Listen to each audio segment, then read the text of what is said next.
God's peace be with you all. When the risen Jesus appeared to Mary of Magdala outside the tomb, Mary did not recognize him at first. She thought Jesus was the gardener. Jesus had said to her, as we read in John 20, verse 15, "Whom are you looking for?" She, of course, was looking for Jesus, but did not recognize him when face to face with him. Now we are Christians. We should know Jesus. Jesus has come to and gone from the world. And Jesus has come into our lives. We know a lot about him. We converse with him in prayer. We serve him. We hopefully have a personal relationship with him. Jesus is the fullness of all our hopes and dreams. But do we really know him? Do we recognize him in the circumstances of our lives? Do we see him at work in those we interact with? Do we fully trust in him, in what he allows to happen in our lives? Actually, Jesus might ask the same thing of us as what he asked Mary Magdalene. Whom or what are you looking for? Let us look at our day-to-day circumstances as Christians. Are you looking for the perfect spouse?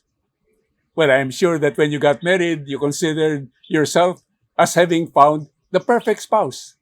But years into the marriage, you find that things are not so perfect. We all, are of course not perfect ourselves. But such imperfection in marriage is allowed by God, even designed by God.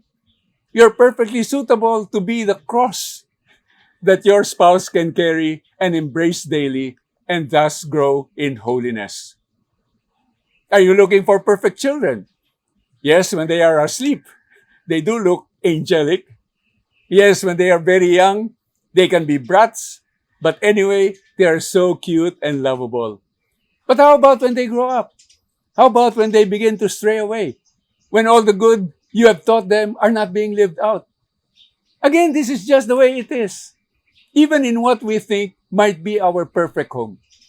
It then becomes a challenge for us to pray harder, to strive more. The result? We grow in total dependence on God and in our own holiness. Are you looking for the perfect Christian group or community? Well, if you find one, please do not join it, because then it will not be perfect anymore. But the imperfections of community members provide the environment where the right virtues are developed. Patience, tolerance, forgiveness, love for enemies, giving of self, even if not reciprocated. It keeps everyone humble to know they are not so great after all. They learn not just to love each other, but to work together despite differences. They grow in humility, in fraternal concern, in solidarity, just as Jesus intends. Are you looking for the perfect leader in Christian community? You might as well be looking for the Easter Bunny or Santa Claus. They do not exist. But imperfect leaders, but who are striving for Christian perfection, are people you, in your own struggles, can identify with. They make mistakes just as you do. They do not know everything, just as you don't. But Jesus still uses them, and effectively. What a comfort for you. Just like you, God's work oftentimes goes on in spite of them. Are you looking for the perfect evangelization seminar that brings in mammoth crowds that result in massive conversions all the time? Dream on. While this, of course, can and does happen at times, we hope more often, the more familiar experience we have is that of great difficulty, great challenge to invite people and keep them attending, to have their interest sustained, to help bring them to conversion. So what do? You pray harder. You work harder. You trust more in God than in yourself.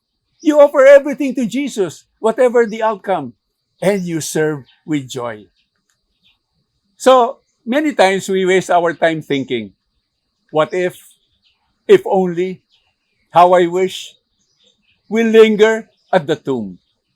We need to hear the angel tell us, as we read in Matthew 28, verses 6 and 7, He is not here, for He has been raised. Then go quickly and tell His disciples. Stop griping, moping, feeling dejected, or finding fault. But go and do what you are told by Jesus to do, especially proclaiming the good news, and do it quickly. There are only two people we are to look to. First, ourselves. The problem is not others, it is us. So work at humbling and improving yourself. Second, we look to Jesus. Keep focused on Christ. And know He is no longer in the tomb, for He is risen. Just say, as Mary announced to the disciples, I have seen the Lord. You have. So back to the mission field. Only there will you continue to find whom you are looking for. God bless you all.